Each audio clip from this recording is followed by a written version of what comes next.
जाएगो पानी में, तू डूब के मर जा रे चुल्लू भर पानी में।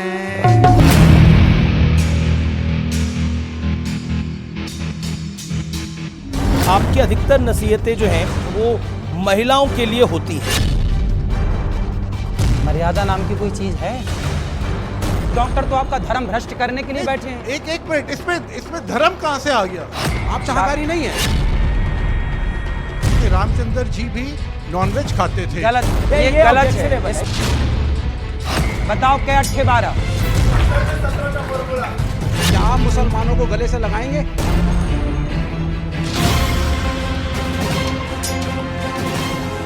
नमस्कार व्यूअर्स, मैं हूं अमीश देवगन।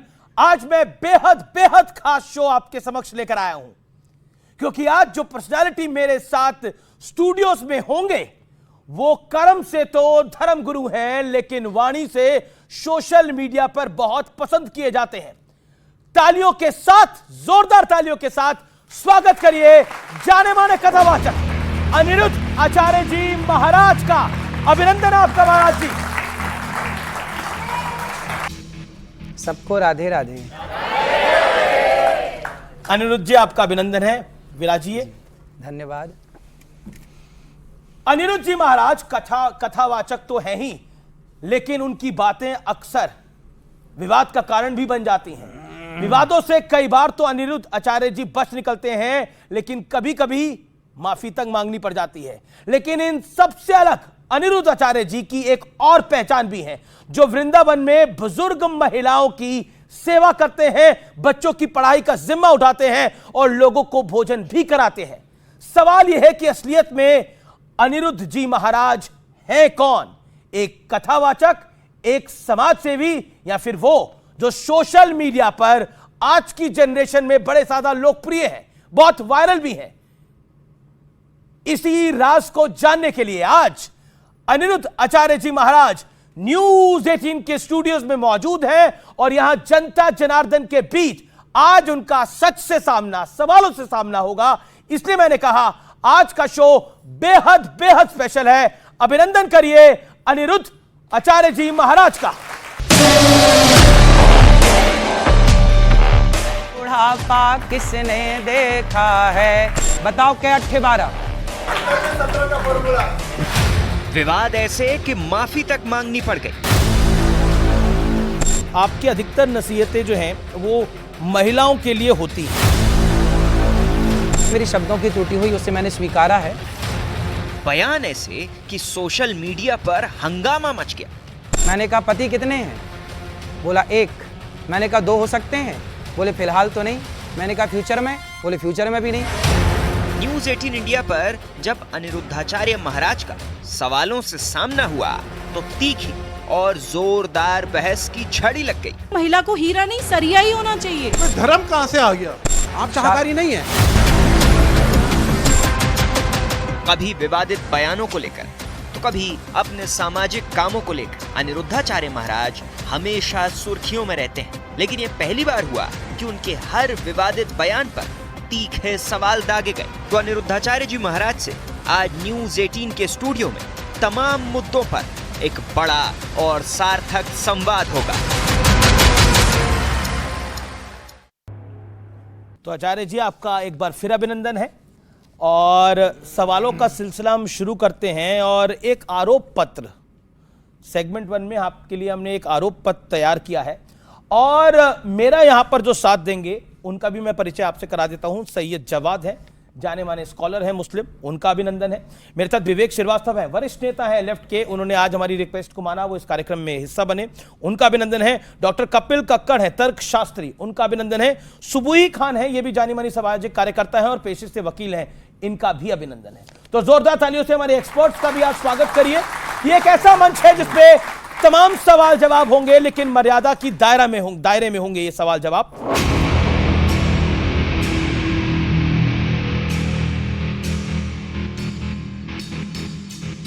आचार्य जी आपके बयान अक्सर विवाद का कारण बन जाते हैं।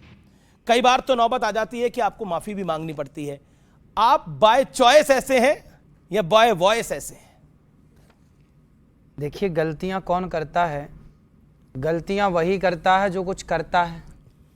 जो कुछ करता ही नहीं है वो गलती करेगा क्यों? तो हम काम करते हैं धरा पे उतरकर, समाज की सेवा जो बन पड़ती है, जो ईश्वर ने हमें जिम्मेदारी दी है। जी। और दिन भर बोलने का कार्य है, 3 घंटे रोज कथा सुनानी है, तो कई बार शब्दों की त्रुटि तो हो ही जाती है। तो स्वाभाविक है, हम इंसान हैं, गलती के पुतले हैं, हजारों गलतियां होती हैं। हजारों गलतियां होती हैं। तो एक वीडियो में आपको दिखाता हूं, इसमें आप गाय को माता क्यों कहते हैं ये समझाने के लिए आप एक अजीबोगरीब तर्क दे रहे हैं। ये गलती से हुआ है या सही हुआ है? मैं सुना देता हूं, आपको दिखा देता हूं, फिर आप इसका रिएक्शन लेता हूं।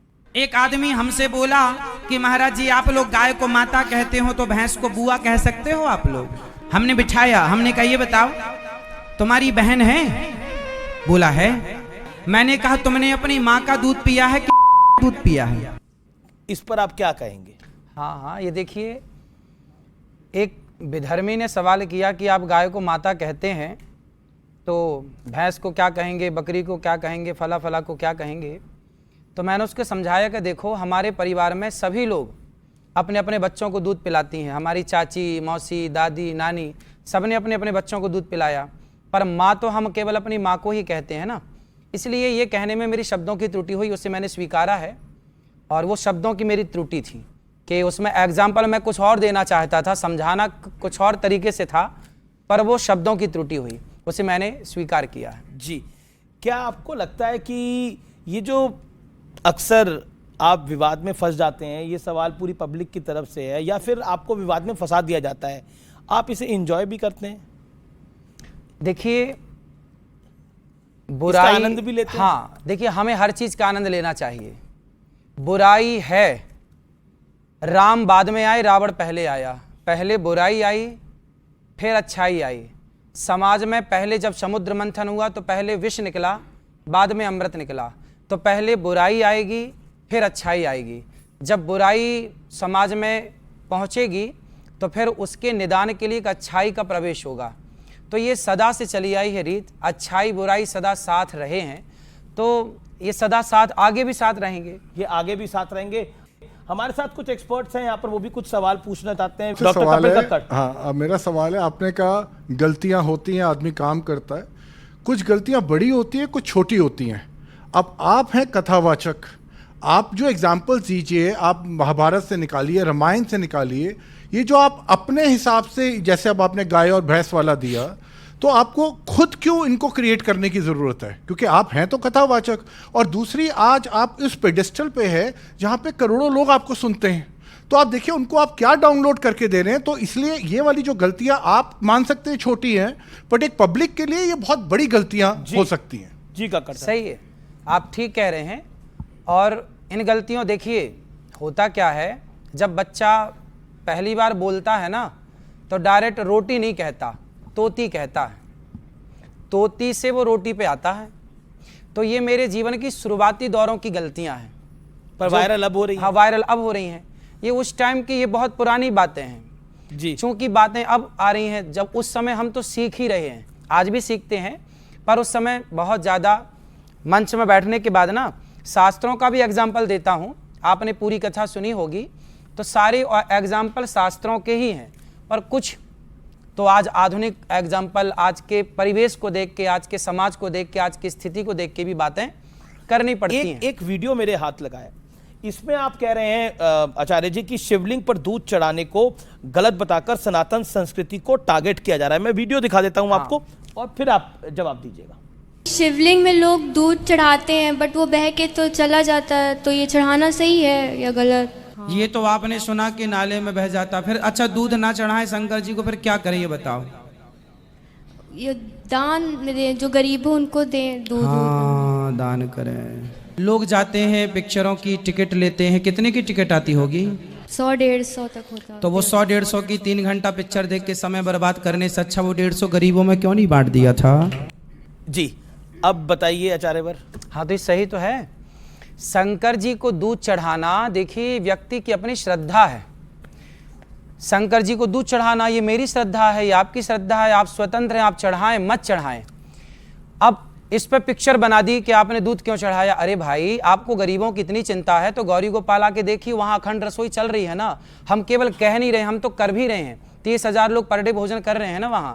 और शंकर जी पर दूध चढ़ाने को ही टारगेट क्यों किया जा रहा है? हम आपको क्यों लगता है? भाई, अपनी अपनी आस्था। देखिए, किसी की श्रद्धा, किसी की आस्था पर ना कोई क्वेश्चन क्यों करे। भाई, मेरी आस्था है कि मैं दूध चढ़ाऊं, और कौन सा करोड़ों का दूध चढ़ाया जाता है? 5 रुपए का, 10 रुपए का दूध शंकर जी पे चढ़ाया। ये तो वर्षों से, कोई आज की थोड़ी। भगवान राम ने भी तो शिव जी का अभिषेक किया था। ये परंपरा कोई आज की मैंने शुरू कर दी, ऐसा तो नहीं। प्राचीन काल से चली आ रही है और इसमें नुकसान कुछ नहीं है। शंकर जी को दूध चढ़ाने के लिए वो मना कर रहे हैं बॉलीवुड। वो कह रहे हैं गरीबों में बांटो। उनसे पूछो कि उन्होंने कितना गरीबों में बांटा। वो तो खुलेआम गलत चीज़ों का प्रचार कर रहे हैं। उन्होंने कितने गरीबों की सेवा कर दी। टिकट आपको मिलती है 300 रुपए की, क्या जरूरत है टिकट 300 रुपए की लेके? वो 300 रुपए गरीबों में बांट दिया जाए ना। जब शंकर जी का दूध आपको 5 रुपए का दूध भारी लग रहा है, तो भाई 300 रुपए की टिकट हम क्यों खरीदें? हम वो सारा पैसा गरीबों में बांटें। विवेक जी पूछिए। जी अनिरुद्धाचार्य जी, देखिए, एक चीज होती है वैज्ञानिक सोच। ठीक है। एक समय था, प्राचीन समय में, जब मनुष्य कपड़े भी नहीं पहनता था। धीरे धीरे करके हम इवॉल्व हुए। ठीक है। समाज बना, गांव बना, शहर बना, देश बना। तो वैज्ञानिक सोच को तो आपको मानना पड़ेगा। हाँ, मानते हैं। तो आप जिस चीज की बात कर रहे हैं कि जो चीज शुरू से शुरू आ रही है उसको कंटिन्यूएशन में हम फॉलो करें। मैं कम्युनिस्ट हूं। हाँ, मैं नहीं मानता अस्तित्व को ईश्वर के। भाई, शुरू से कहा जा रहा है कि जिसने हमें जन्म दिया वो माता है। क्या आप नहीं मानते कि उसे आप माता कहते हैं? नहीं, माता को तो मानते हैं। फिर आप कह रहे हैं कि शुरू से चली आई परंपरा मैं नहीं मानता। आप कहते हैं कि ईश्वर ने सृष्टि की रचना की, तो फिर मैं आ जाऊंगा ईश्वर को किसने बनाया, तो ये डिबेट अनंत हो जाएगी। मैं सबके इसका उत्तर उत्तर ना विज्ञान के पास है अभी, और ना किसी मनुष्य के पास। अलग अलग धर्मगुरु अपने अपने हिसाब से अपनी लॉजिक दे रही है। मैं किसी को बुरा भी नहीं कह रहा, लेकिन मैं आपसे एक बात कह रहा हूं कि शुरू से तो जाति प्रथा भी इस मुल्क में है, इस देश में है। शुरू से जाति प्रथा नहीं है। मैं बता देता हूं आपको, भगवत गीता में लिखा हुआ है वर्ण व्यवस्था है। क्या है उसको आपने समझा? सुनते जाइए आप पहले। महाभारत में सूतपुत्र कह के कर्ण का अपमान हुआ। मैं आपको अनेकों उदाहरण दे सकता हूं जिसमें जाति व्यवस्था, जिसको आप सनातनी समाज कहते हैं, उसका शबरी का के बेर रही है। क्या आप ये चाहते हैं कि ये व्यवस्था रहे? आपके सवाल के 2 हिस्से हैं। एक है कि हम पुरानी व्यवस्थाओं को क्यों माने, रूढ़िवादी व्यवस्था है। अब इनको ये कह रहे हैं पुरानी व्यवस्था क्यों माने। मैंने उदाहरण दिया कि जिस माँ ने जन्म दिया है, ये भी तो वर्षों से चली आ रही है माँ की परंपरा। ये मेरी माँ है, क्यों माने? हर पुरानी परंपरा को आप नकार देंगे तो राम सेतु भी पुराना, उसे भी नकार दीजिए। राम का अस्तित्व लोग नकारते हैं, तो हर चीज नकार देने से तो कुछ ना बचेगी ना। फिर हम क्यों? हमने तो महात्मा गांधी को देखा ही नहीं, फिर हम भी मानने लगे नहीं जी महात्मा गांधी नाम के कोई हुए ही नहीं। भाई, वो तो इतिहास जो कहेगा मानना पड़ेगा ना। इतिहास कहता है कि महात्मा गांधी हुए हैं, इतिहास कहता है कि पृथ्वीराज, कि आप में से किसी ने पृथ्वीराज चौहान को देखा, शिवाजी को देखा? आपने किसी ने देखा? झांसी की रानी को देखा? पर नहीं देखा, इससे ये सिद्ध थोड़ी होता कि नहीं जी नहीं थे। भाई, इतिहास पढ़ा है ना। यदि आज के इतिहास को मानते, रूढ़िवादी सोचों को क्यों माने? पहले तो जो इतिहास महात्मा गांधी के होने का प्रमाण देता है, वही इतिहास महाभारत का राम और कृष्ण के होने का भी प्रमाण दे रहा है। तो आप एक इतिहास मान रहे हैं, एक नहीं मान रहे हैं, ये गलत बात है जी। अब जातिवाद पे अब दूसरा सवाल कीजिए। मेरा बड़ा क्लियर प्रश्न था कि पुरानी आप व्यवस्था की बात करते हैं, पुरानी व्यवस्था तो सनातनी जिसको समाज आप कहते हैं, उसमें जातिवाद भी था, लेकिन जातिवाद नहीं था सरकार। जातिवाद तो नेताओं ने घुसाया है। जातियां व्यवस्था के लिए थी। देखिए, हम सब यहां बैठे हैं ना, ये भैया बैठे हैं, ये एक व्यवस्था के तहत यहां बैठे हैं, मैं एक व्यवस्था के तहत यहां बैठा हूं, और आप 4 लोग व्यवस्था के तहत। भाई, ये बहन खड़ी है ना, एक व्यवस्था के लिए खड़ी हैं। ये सारे लोग ये व्यवस्था, ये देखो कैमरे वाली व्यवस्थापक है। क्या इन सबके बिना, आप सबके बिना यहां मंचासन हो सकता है? ये व्यवस्था रही है ना। ब्राह्मण कोई है नहीं, क्षत्रिय कोई है नहीं, ये जाति व्यवस्था है। ब्राह्मण जो वेद पढ़े वेद पढ़ाए, यज्ञ करे यज्ञ कराए, दान ले दान दे वो ब्राह्मण। जो राष्ट्र की रक्षा करे वो क्षत्रिय, जो आर्थिक रूप से देश को मजबूत करे वो वैश्य, और जो सबके साथ खड़ा रहे, सबको जरूरत पड़ती है ना एक व्यक्ति की, तो सबके साथ कंधे से कंधा मिलाकर खड़ा रहे वो शूद्र। शूद्र कोई अछूत नहीं है। यदि अछूत होता तो राम, पूरी बात कर लूं, यदि शूद्र अछूत होता तो राम शबरी के घर क्यों जाते और निषाद राज को गले क्यों लगाते? ये तो जबरदस्ती बदनाम करने के लिए सनातन धर्म को षड्यंत्र के तहत जाति को जातिवाद के नाम पे तब्दील कर दिया गया। षड्यंत्र किसका था? षड्यंत्र किसका है? मैं षड्यंत्र बताऊं, आपकी बात पे आऊंगा भी। षड्यंत्र बताऊं, इन्होंने पूछा भैया ने कि षड्यंत्र किसका था? फूट डालो शासन करो, किसका षड्यंत्र था? अंग्रेजों ने नारा दिया ना, फूट डालो शासन करो, नारा दिया, फूट डालो शासन करो। हमें हमारे देश के राजाओं को आपस में लड़ाया और आपस में लड़ा के खूब शासन किया। उन लोगों ने, उन अंग्रेजों ने, उन आक्रांताओं ने हम भारतीय लोगों को आपस में लड़ाया और जातवाद का जहर घोला, और आज तक हम उसके शिकार हैं, आज तक लड़ रहे हैं। मैं कथाओं में इस बात को बोलता हूं, हम चारों एक पिता की संतान है। वेद का वचन कहता है कि ब्राह्मणोश्य मुखमासीद बाहु राजन्यः कृतः ऊरु तदस्य जद वैश्यः पदभ्यां शूद्रो अजायत। भगवान के मुख से ब्राह्मण, आप सब जानते हैं, भुजाओं से क्षत्रिय, जंघाओं से वैश्य और चरणों से शूद्र। अब देखिए उत्पत्ति एक से हुई, मतलब चारों के पिता तो एक हुए ना।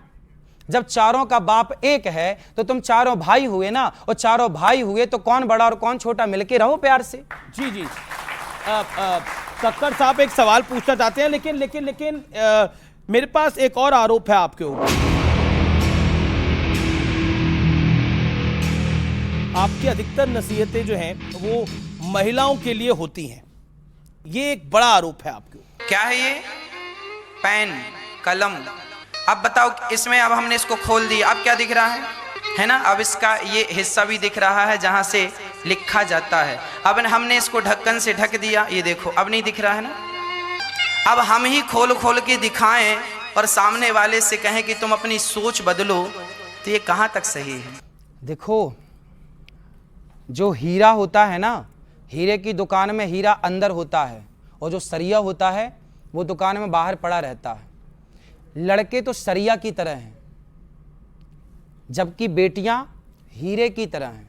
हीरे की कीमत ज़्यादा होती है, इसलिए हीरे को संभाल कर रखा जाता है, संजो के रखा जाता है। हमने तो बाप दादों से यही सुना है कि बेटियां दोनों कुलों का कल्याण करती हैं, माता के कुल का और पिता के कुल का, और वहाँ ससुर और सास और पति के कुल का।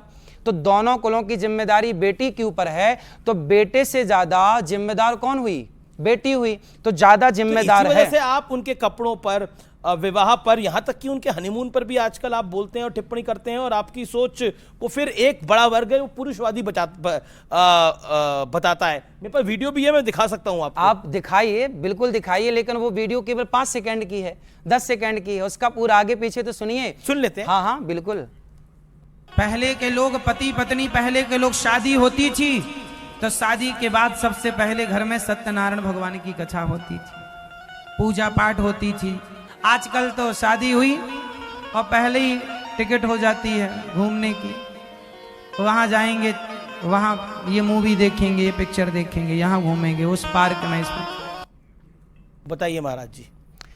शादी करना बहुत आवश्यक है, और शादी के बाद आपकी जो रीति रिवाज हैं, हमने पुरानी रीतियां देखी कि शादी के बाद पहले बहू आती है तो वहां पर कुल देवताओं की पूजा होती है, अपने देवी देवताओं की उपासना होती है, बड़े बुजुर्गों को प्रणाम होता है, गांव में कुल देवता, स्थान देवता, ग्राम देवता को प्रणाम होता है। फिर आप जाइए, एंजॉय करिए, कोई रोक थोड़ी रहा है, पर एक मर्यादा है। आज के लोग एंजॉय करना चाहते हैं। नहीं भैया, आपकी बात ठीक है, आपकी बात बिल्कुल ठीक है, मैं क्यों पाबंदी लगाऊंगा, मैं कौन होता हूं? लेकिन एक नसीहत, एक आपका भाई, आपका बेटा, आपका अपना होने के नाते आपने मुझे यहां बिठाया है ना, तो इसके नाते मैं आपको एक सलाह तो दे ही सकता हूं कि देखिए, आज की आपाधापी में मत जाइए, आज की चमक में मत जाइए, लेकिन अपने संस्कारों, आप मॉडल बनिए। आप 21वीं सदी में तो हैं, लेकिन संस्कारों को भुलाकर क्या पाओगे?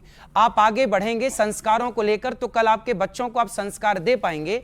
जब आज आप ऐसे हैं, संस्कारहीन हो जाएंगे, तो आप अपने बच्चों को क्या सिखाएंगे? हमारे भारत की पहचान संस्कारों से है। आप बेटा खूब पढ़ो, खूब लिखो, खूब एंजॉय करो, लेकिन संस्कार ना जाएं। लेकिन अब आपने एक सवाल पूछा एक महिला से, आपके कितने पति है? ये संस्कार वाला सवाल है। आपकी शादी हो गई? हाँ जी हो गई। पति कितने हैं? पति तो एक ही है। एक है? हाँ। एक ही है? हाँ जी हाँ जी। फिर ठीक है। तो जब पति एक है तो दूसरा हो सकता है? फिलहाल तो नहीं। भविष्य में? भविष्य में भी नहीं। एक महिला ने मेरे से पूछा कि महाराज जी क्या मैं फलाने बाबा को भगवान मान लूं? तो मैंने कहा भाई भगवान किसको, सबको थोड़ी माना जाता है बेटा। मैंने कहा आपका विवाह हुआ? हाँ हुआ। मैंने कहा पति कितने हैं? बोला एक। मैंने कहा दो हो सकते हैं? बोले फिलहाल तो नहीं। मैंने कहा फ्यूचर में? बोले फ्यूचर में भी नहीं। मैंने कहा जब पति दो नहीं हो सकते बेटा तो ईश्वर भी दो नहीं हो सकते। एको ब्रह्म द्वितीयो नास्ति, एक ब्रह्म का सिद्धांत है।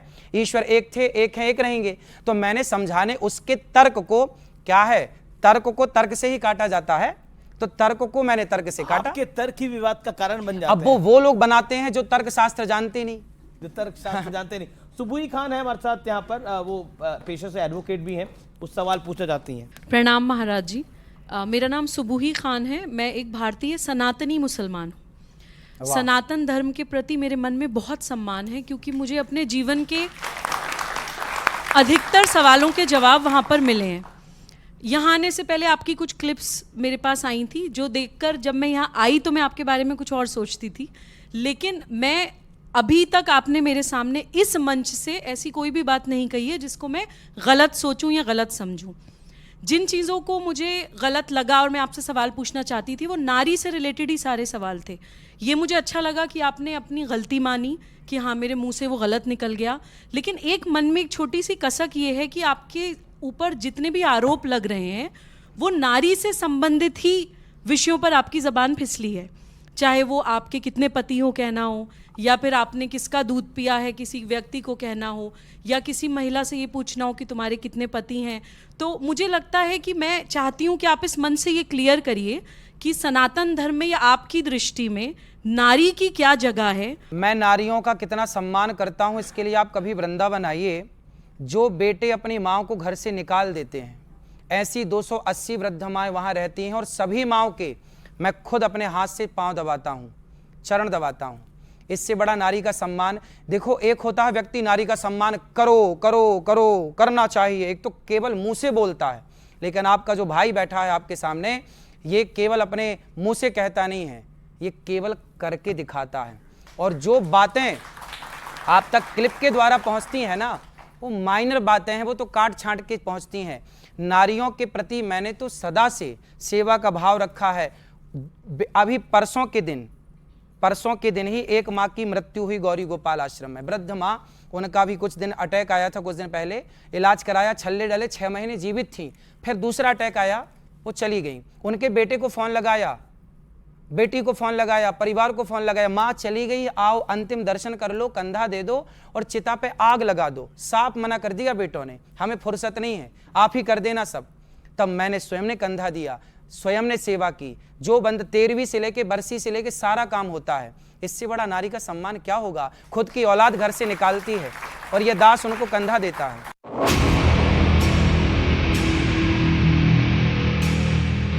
लेकिन आपने द्रौपदी और सीता माता का जो के साथ जो इंसिडेंट्स हुए, उनकी जो परेशानियां हुई, उनकी वजह आपने उनकी सुंदरता को बताया। माता सीता का हरण क्यों हुआ? क्योंकि वह जरूरत से ज्यादा सुंदर थी। द्रौपदी की भरी सभा में साड़ी क्यों खींची गई? क्योंकि द्रौपदी भी जरूरत से ज्यादा सुंदर थी। ना, वो बात मेरी नहीं थी, वो बात चाणक्य की है। चाणक्य जी कहते हैं कि अति रूपेण वही सीता, अति गर्वेण रावण, और आखिरी में कहते हैं, आपने एक बात सुनी होगी, अति सर्वत्र वर्जयित। ये सुना होगा आपने। आप में से कितने लोगों ने सुना है कि अति सर्वत्र वर्जयित? ये चाणक्य की बात है। चाणक्य का वचन है अति सर्वत्र वर्जयित। चाणक्य की हर बात तो मानने वाली नहीं है ना, चाणक्य महापुरुष है। नहीं, महापुरुष है पर हर बात तो मानने वाली नहीं। तो बात चाणक्य नीति में जो लिखी है, वो सिद्धांत संविधान में जो लिखा होगा वो तो बताया जाएगा। भाई देखो ये संविधान में ये लिखा है, चाणक्य की नीति में ये लिखा है, ये तो बताया जाएगा। देखो ये चाणक्य कह रहे हैं, ये चाणक्य के विचार। कोई कैसा दिखता है, वो मेरा विचार। आप बोल रहे हैं, आपके मुख से ये बात आ रही है, कोई कैसा दिखता है, मैं कैसा दिखता हूं, आप कैसे दिखते हैं, ये सामने जो लोग हैं ये कैसे दिखते हैं, ये तो ईश्वर के हाथ में है भाई। बात हमारे हाथ में है ही नहीं भैया। मैं काला हूं, गोरा हूं, मैं सांवला हूं, ये मेरे हाथ में का नहीं। बात अति की है, अति का बोलना भला नहीं। आपने सुना होगा, ये कहावत तो सुनी होगी ना भाई, अति मत करो अंत हो जाएगा। ये चाणक्य के वचन है। आप चाणक्य की एक बात मान लें और दूसरी बात ना माने, ये कैसा न्याय है? क्या तो आप चाणक्य को आपने कह दिया भगवान हो गए, भगवान नहीं कहा। तो फिर चाणक्य क्या है फिर भाई? आप चाणक्य को किस उससे कोट कर रहे हैं? आप किस कैपेसिटी से चाणक्य को कोट कर रहे हैं? आप भाई- महाभारत को कोट करिए, रामायण को कोट करिए, भगवत क्या गीता को इतिहास कोट हमें करिए। बोलने का अधिकार नहीं? क्या क्योंकि इतिहास की बातें हम नहीं समाज को देखिए, बता सकते? आप लोगों पे अपना ओपिनियन थोपने की कोशिश कर रहे ये हैं। मेरा नहीं है, ये आपका वो चाणक्य के opinion वचन है। है। हाँ, तो चाणक्य, जैसे उन्होंने ठीक कहा कि भाई चाणक्य कौन है, भाई जी, चाणक्य जी। का अपना ओपिनियन है वो। चाणक्य नीति आज राजनीति में पढ़ाई जा रही है, चाणक्य के शास्त्र पढ़ाए जा, और आप चाणक्य को मानने से इनकार कर रहे हैं। बताइए। मैं कह रहा हूँ चाणक्य भगवान नहीं है। भगवान मैंने कब बोला? आप कथावाचक मैंने हैं। कब बोला? आप मुझे बताइए, आप साइकोलॉजिस्ट भी बन जाते हैं, अच्छा, ये आप बताइए। डायटीशियन भी बन जाते हैं, आप डॉक्टर भी, ठीक है, आप आप हर एक चीज जवाब बन दे रहे जी। हैं। तो वो वाली चीज को सब क्या कुछ जरूरत है? हमारे वेद पुराणों में है। सुनिए, ऐसा है, देखिए, सुबह भी कुछ पूछा जाता हम तो मुंशी प्रेमचंद्र को भी पढ़ते हैं। जी। तो मुंशी प्रेमचंद्र को यदि हम पढ़ते हैं तो क्या मुंशी, अब आप कहोगे जी आप वेद पुराणों की बात करो, मुंशी प्रेमचंद्र की बातें क्यों कर रहे हैं? भाई हम तो महाराणा प्रताप की बातें करेंगे ना, शिवाजी की भी बात करेंगे ना। अब आप कहो महाभारत में झांसी की रानी कहां से आ गई? हम तो गाते हैं खूब लड़ी मर्दानी, वो तो झांसी वाली रानी थी। जब हम वीर महापुरुषों का व्याख्यान करें, हम तो शिवाजी के साथ साथ हम पुराना इतिहास जब खंगोल करते हैं तो हम तो मोहनजोदाड़ो हड़प्पा संस्कृति की भी बातें करते हैं कि देखो हड़प्पा संस्कृति के पहले क्या था। हम द्वारिका का जिक्र करते हैं कि उसके पहले द्वारिका थी।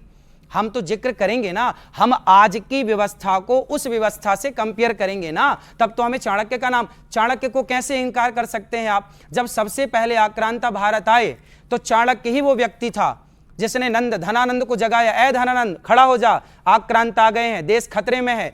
वो चाणक्य जिसने धनानंद को जगाया, जिसने भारत को बचाने के लिए मुहिम स्टार्ट की, आप उस चाणक्य को नकार रहे हैं, कैसे मान लें?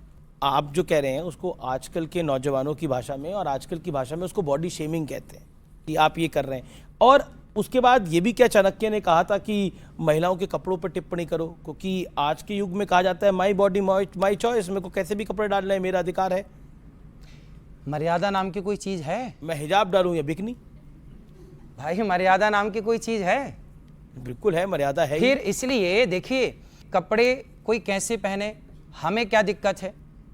अभी पिछले मैं किसी ने कहा, किसी बहन ने, कि मैं कैसे भी कपड़े पहनूं, आपको क्या दिक्कत है? मैंने कहा बात ठीक कह रही हो आप, हमें क्या दिक्कत है? तुम कुछ भी मत पहनो, जरा से पहनो, हमें क्या दिक्कत है?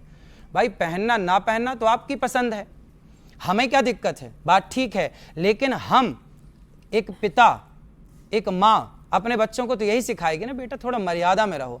सीता माँ को लक्ष्मण रेखा खींची कि नहीं लक्ष्मण जी ने? वो क्या थी? वो मर्यादा थी। राम को क्या बोला जाता? मर्यादा पुरुषोत्तम। हम उस देश में रहते हैं जिस देश के भगवान को मर्यादा पुरुषोत्तम कहा जाता है, तो हम मर्यादा की बात क्यों ना करें? तो विवेक कुछ कहना चाहते हैं इस विषय पर, सुबह भी कुछ कहना चाहती है। पहले विवेक जी। देखिए, समय के साथ संस्कृति की परिभाषा बदलती है, खान पान, पहनावा। यहाँ आप देख रहे हैं अमीश जी ने जो वस्त्र पहने हैं, मैंने पहने, इन्होंने पहने, शर्ट पैंट पहने हैं, ये भारतीय संस्कृति में पहले नहीं थे। खान पान में आज बच्चे हैं, पिज़्ज़ा भी खाते हैं, चाउमीन भी खाते हैं, बर्गर भी खाते हैं, और जाते हैं घर के पास जाके मोमोज भी खा के आते हैं। पर डॉक्टर मना करता है कि ना नहीं, खाओ। वो ठीक है, साफ मोमो खाएंगे तो नहीं बीमार पड़ेंगे। तो हमारी संस्कृति में खान पान, पहनावा, सोच, एजुकेशन सब बदलता है। आज लड़कियां भी पढ़ रही हैं, तो आज जो एक स्त्री है, एक लड़की है, वो एक लड़के के बराबर है, उनमें कोई भेदभाव नहीं है। एक लड़की का अधिकार है वो क्या पढ़े, क्या पहने और क्या खाए। इसका एक मॉरल कंट्रोलिंग धर्मगुरु और कथावाचक क्यों करना चाहते हैं? आप क्यों चाहते हैं कि आपके हिसाब से लोग पहने, आपके हिसाब से लोग खाएं, आपके हिसाब से लोग सोचें? ठीक है जी, ये इसका उत्तर सवाल है कि हमारे- आप क्यों चाहते हैं कि आपके अनुसार सोचें? हमारे हिसाब से देखिए, अब बताइए, आप मोमोज खाइए, आप पिज्जा बर्गर चाउमीन इत्यादि खाइए, हमारे हिसाब क्या है? हम कहते हैं बेटा अंकुरित अनाज खाओ, अंकुरित करके खाओ, आप ज़्यादा से ज़्यादा फल खाओ, आप ज़्यादा से ज़्यादा हेल्दी चीज़ें खाओ, शुद्ध देसी गाय का मस्त दूध मिल जाए तो दूध पियो। हम तो आपके हित के लिए कह रहे हैं। अब बात करते हैं दूध की, दही की, पनीर की, तो आज की डेट में तो डॉक्टर्स और बहुत लोग तो ये सब भी खाना बंद कर रहे हैं। हाँ। कि दूध पनीर वगैरह अच्छा नहीं होता तो बॉडी के डॉक्टर तो लिए। कह रहे हैं, आपको सलाह देते हैं आप अंडा खाओ, डॉक्टर तो आपका धर्म भ्रष्ट करने के लिए बैठे हैं। एक मिनट, इसमें धर्म कहां से आ गया? वाह, अंडा खाओगे धर्म भ्रष्ट मैं नहीं सिर्फ होगा। एक प्रश्न आपसे पूछूंगा आचार्य जी, आप उसका मुझे बताइए।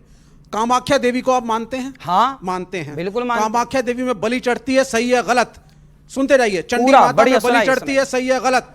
मैं पूर्वी उत्तर प्रदेश से हूं, मैं पूर्वी उत्तर प्रदेश से आता हूं। वहां पे अब योगी आदित्यनाथ उसके उस मठ के महंत बने हैं।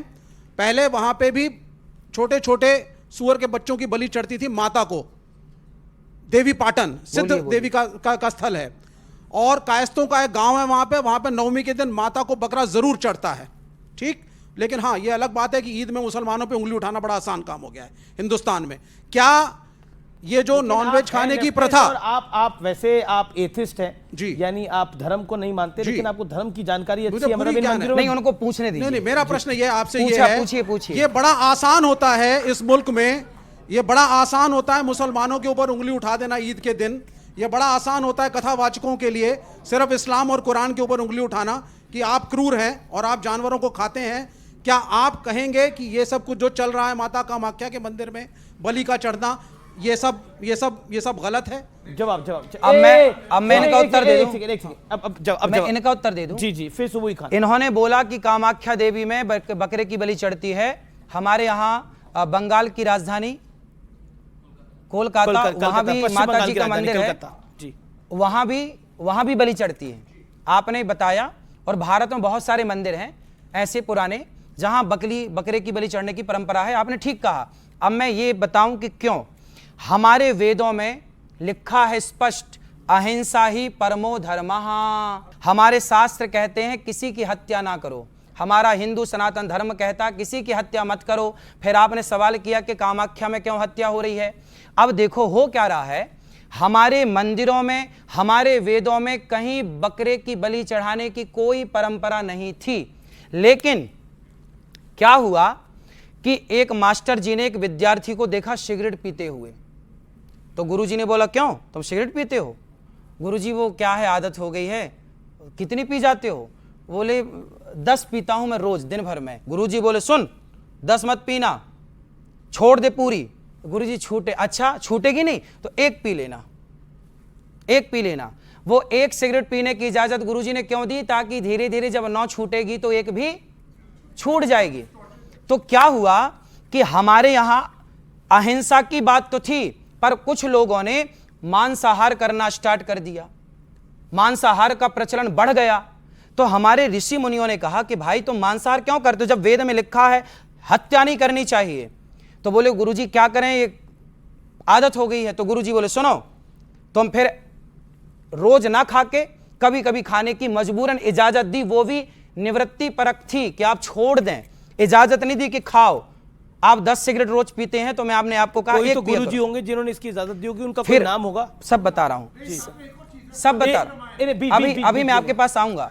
फिर क्या हुआ, ऐसे से ये मंदिरों में मनमाने ढंग से, कोई मंदिर में कोई देवी देवता नहीं चाहती, देवी नहीं चाहती कि मुझे बलि दो, ये मनमाना आचरण है। ये जो बकरे की बलि चढ़ा रहे हैं ना लोग, हिंदू लोग, सनातनी, ये सब मनमाना है। इनको मैं कथाओं से परंपरा काफी वर्षों से चल रही है, काफी वर्षों से चल रहा। अब जो परंपराएं चली आ रही हैं, अब वो तो चली आ रही है ना। अब हम लोग कह रहे हैं कि मत करो। आप ही कहते हैं कि परंपराओं को मानना चाहिए। गलत परंपराओं को नहीं, गलत परंपराओं को नहीं, सही परंपरा को मानिए, गलत को नहीं। काफी देर से वेट कर रहे हैं। आचार्य जी, मैं 2012 से शाकाहारी हूँ और वेजिटेरियनिज्म को प्रमोट करती हूँ।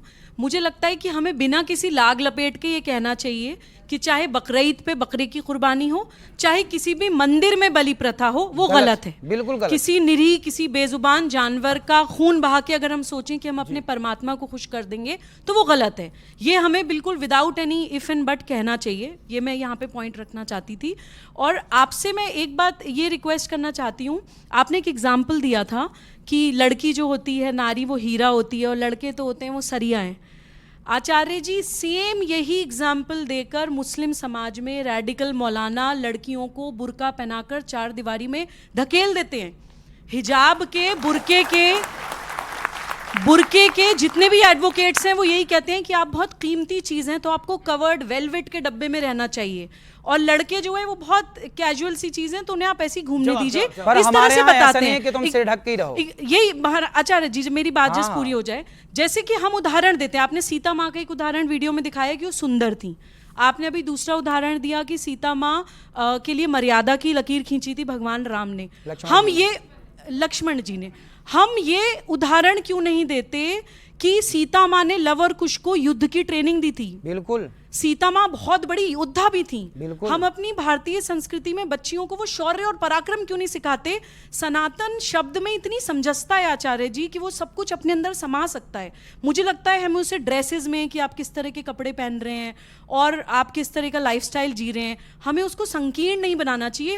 हमें उसको, उसके अंदर जो विशालता है उसको ज़्यादा प्रमोट करना चाहिए ताकि यंगस्टर्स, यूथ उसकी तरफ और ज़्यादा आकर्षित हों, उससे ज़्यादा और जुड़ें। और आज का जो समय है नारियों के ऊपर, देखिए बांग्लादेश में क्या हो रहा है महिलाओं के साथ, बांग्लादेश में नारी के साथ क्या हो रहा है। आज का जो समय है, मैं तो मानती हूँ महिला को हीरा नहीं सरिया ही होना चाहिए। देखिए मेरा ये प्रश्न आचार्य जी, ये वेजिटेरियन और नॉन वेजिटेरियन की बहुत पुरानी एक डिबेट है। इन्होंने तो एक एथिकल पर्सपेक्टिव से बोला। मेरा ये मानना है आप सांस लेते हैं तो भी आप हत्या कर रहे हैं, कुछ जीवाणु आपके सांस से अंदर जा रहे हैं। आप पानी गर्म करते हैं तो भी कोई जीवाणु मरते हैं। आप दूध गर्म करते हैं तो भी जीवाणु मरते हैं। आप चलते हैं तो भी जीवाणु मरते हैं। जब आप चावल खा के शाकाहारी बन रहे हैं, उस चावल को उगाने में पता नहीं कितनी पेस्टिसाइड डाल करके कितने जीवों की हत्या की गई है। क्या आप शाकाहारी अपने आप को मानेंगे? हाँ। पहली चीज, आप शाकाहारी नहीं है। शाकाहारी। अगर आप उसी चावल को खा रहे हैं जिसको उगाने के लिए इतने कीटाणु मार के इतने जानवर मारे गए, वो आप चावल शाकाहारी नहीं हुए। छटपटाता नहीं है प्राण के लिए, तो मुर्गी छटपटाती है प्राण बचाने के लिए, आपके भोजन के लिए इतनों को मार दिया बचाने के गया। लिए। आपके भोजन के लिए इतनों को मार दिया गया। लेकिन मैं उस विषय में नहीं जाना चाहता। मेरा दूसरा प्रश्न है राम मंदिर में हमने देखा, जो मेरा एक छोटा सा प्रश्न है, बड़े सारे कथावाचक गए, प्रधानमंत्री भी थे, उसका उद्घाटन हुआ। शंकराचार्य ने कहा कि साहब ये एक पॉलिटिकल इवेंट है और इसमें जाना गलत है। पूरी के शंकराचार्य ने यहां तक कह दिया कि जब वहां पे नरेंद्र मोदी उद्घाटन करेंगे तो क्या शंकराचार्य खड़े होकर पीछे ताली बजाएंगे? और शंकराचार्य नहीं गए। फिर भी कथावाचकों की पूरी पलटन वहां पहुंची।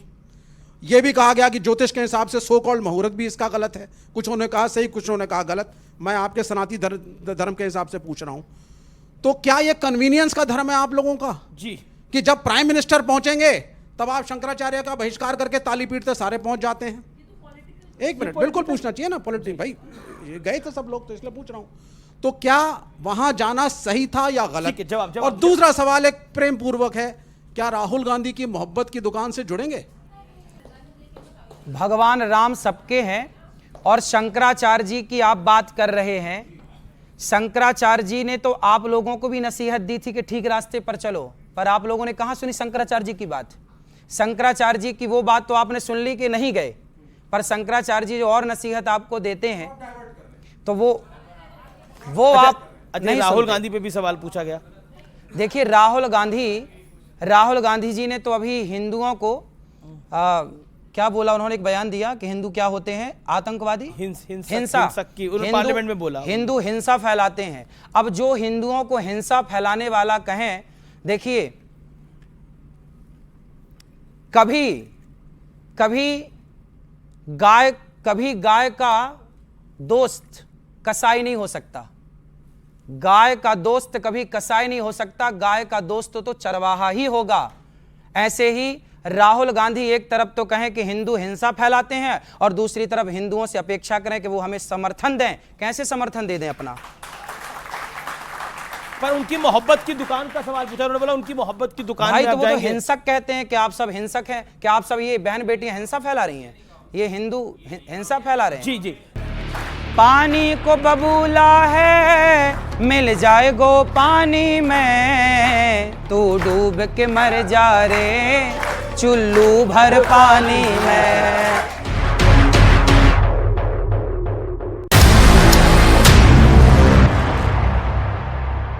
सवाल है आपका? पहले तो Political सवाल आचार्य नहीं, मेरा नहीं नहीं, है। मैं जी। पहले तो आचार्य जी को मुबारकबाद देता हूं कि वो बहुत अच्छे काम करते हैं। जो सेवा आप करते हैं मैं उसका बड़े दिल से जो है आपको उसके लिए धन्यवाद करता हूं। दूसरा सवाल ये है जो आपने अभी लेकर कहा वेज और नॉन वेज को, भारत के अंदर हम लोग बीफ एक्सपोर्ट में नंबर 1 हो गए। बड़ी इकनॉमी जो है वो घूमती इर्द गिर्द, चाहे आप लेदर इंडस्ट्री को उठा करके ले लीजिए, चाहे आप बीफ को लेकर के ले लीजिए। क्या हमारे देश के अंदर इस बिहाफ पर धर्म के आधार पर, चाहे दोनों तरफ हो, चाहे इधर हो चाहे उधर हो, क्या देश के अंदर कट्टरता का माहौल नहीं भरना है? धार्मिक कट्टरता का माहौल, ये बड़ा एक समस्या है सर देश के लिए, और दोनों तरफ के लोग पिस रहे हैं सर। धार्मिक कट्टरता देश के लिए हानिकारक है। धार्मिक कट्टरता तो देखिए कितनी है कि हिंदू जरा कुछ कह देता है तो लोग उसका गला काट देते हैं।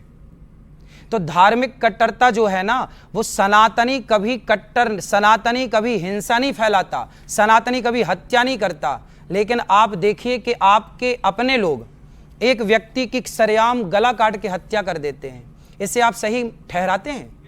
कोई नहीं गलत है सर, और जो दूसरे नारों के नाम पर वो कर रहे हैं, लिंचिंग हो रही है देश में, वो भी गलत। मैं उस चीज ने आप लोगों की बड़ी जिम्मेदारी है। एक सवाल मेरे आप लोग सर बड़े हैं, बिल्कुल जिम्मेदारी है, चाहे वो मौलाना हो चाहे धर्मगुरु, उनकी बड़ी जिम्मेदारी है देश के अंदर, इस देश को बनाने के लिए देश के अंदर सनातन ना देखिए, भारत में हिंदू मुस्लिम को, सनातन को संगठित होकर रहना चाहिए। एक मुहिम हिंदुओं ने स्टार्ट की कि ईश्वर अल्लाह तेरो नाम सबको सम्मति दे भगवान। ये मंदिरों से तो आवाज गूंजी, आज तक किसी भी मदरसे से आवाज नहीं आई। जी चलिए, बिल्कुल आखिरी दौर में है, मैं आपसे सवाल पूछना चाहता हूं, बांग्लादेश में जो हिंदुओं के साथ हो रहा है उसको आप किस तरह से देखते हैं? मैं तो तुरंत कहूंगा मोदी जी से कि भारत की सेना भेज के पुनः बांग्लादेश को भारत में फिर जोड़ दिया जाए जैसे पहले। ये तो अब आपको भी लगता है, ये तो आपके मन की बात है, पर ये पॉसिबल कहां है? क्यों? प्रधानमंत्री ने तो बधाई दी वहां के नए प्रधानमंत्री को। बधाई दी वो अलग विषय है, लेकिन मेरा मन तो यह है कि मोदी जी को पूरे बांग्लादेश को पुनः अखंड भारत जोड़ देना चाहिए था, जब इतने हिंदुओं पर अत्याचार हुआ। ये प्रैक्टिकल सोच नहीं है ना। सनातन का अर्थ मुसलमानों से नफरत नहीं होता। कब करता है सनातनी मुस्लिम से? सनातन का अर्थ मुसलमानों को निम्न दिखाना नहीं होता। किसने करा? किसने किया? आपने इसी मंच पे अभी करा। क्या आप मुसलमानों को गले से लगाएंगे? हाँ, क्या मुसलमान लगाते हैं, लगाते हैं, लगाते हैं। जब्बार साहब आइए, लगाते हैं, आइए आइए, लगाते हैं। जब्बार साहब आइए, आओ।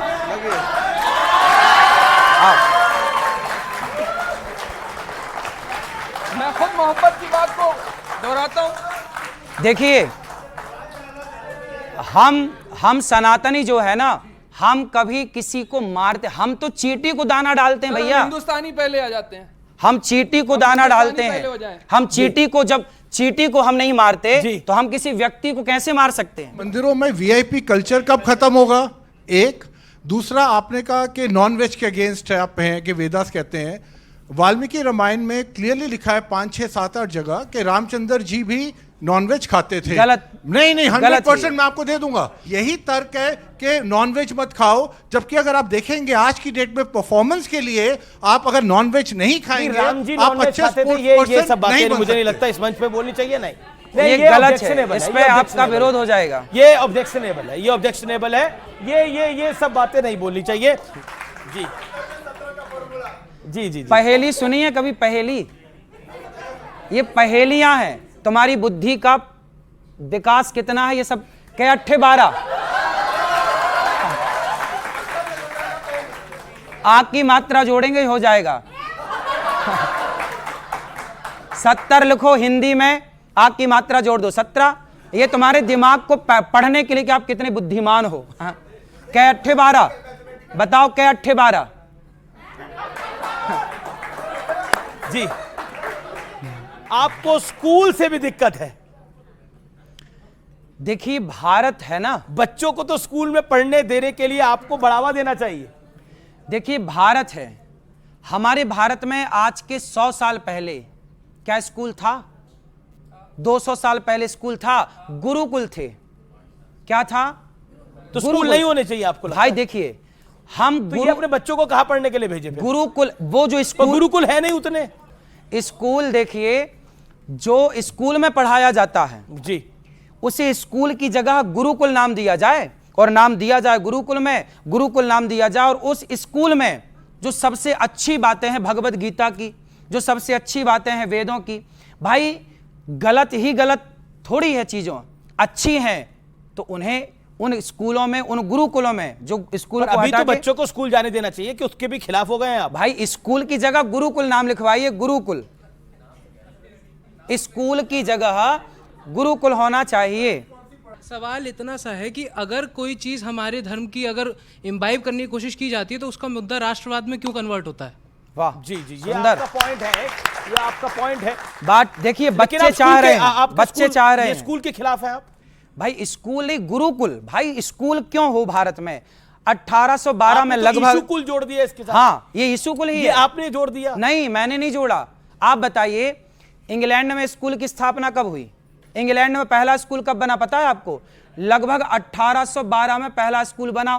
उस समय गूगल करिएगा, कुछ हिसाब किताब गणित में आगे पीछे, मतलब सन आगे पीछे हो सकता है। 1812 में पहला स्कूल बना इंग्लैंड में। उस समय भारत में 7 लाख गुरुकुल एक्टिव थे। जब दुनिया पहली बार पढ़ना जानती थी उस समय हमारे यहां आद्य शंकराचार्य जी से नारियां शास्त्रार्थ करती थी, भारती मां ने शास्त्रार्थ की। हमारे यहां हजारों साल पहले शिक्षा थी। हजारों लाखों लोग आपको सुनते हैं, मानते हैं।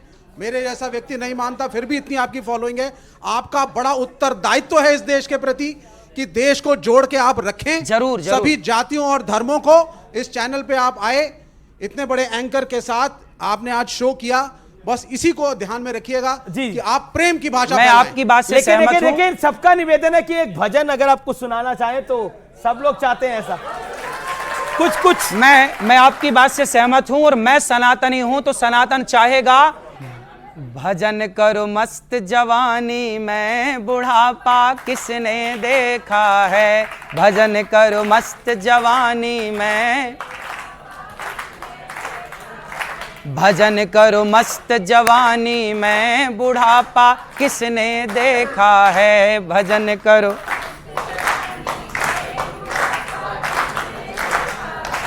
आंख से देख न पाओगे, आंख से,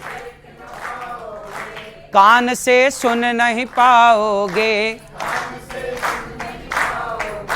कथा सुनो मस्त जवानी में, बुढ़ापा किसने देखा है।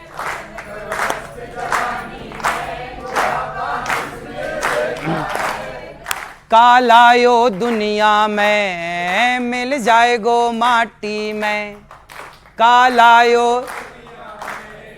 मिल जाएगो। एक दिन काया तेरी कस जाएगी काठी में, एक दिन काया तेरी पानी को बबूला है, पानी मिल जाएगो पानी में। तू डूब के मर जा रे चुल्लू भर पानी में, तू डूब के मर जा रे। आचार्य जी आप हमारे स्टूडियोज में आए, आपने इतना समय दिया, आपने हर सवाल का जवाब दिया और आपने अपनी पैरवी खुद करी और साथ ही साथ आपने जहां आपकी गलती थी उसको स्वीकारा भी। अपनी गलती को स्वीकारना एक बड़ी बात होती है, उसके लिए आपका बहुत बहुत अभिनंदन है। फिलहाल आज के कार्यक्रम में इतना ही। आप देखते रहिए न्यूज़ 18। नमस्कार, गुड नाइट, राधे।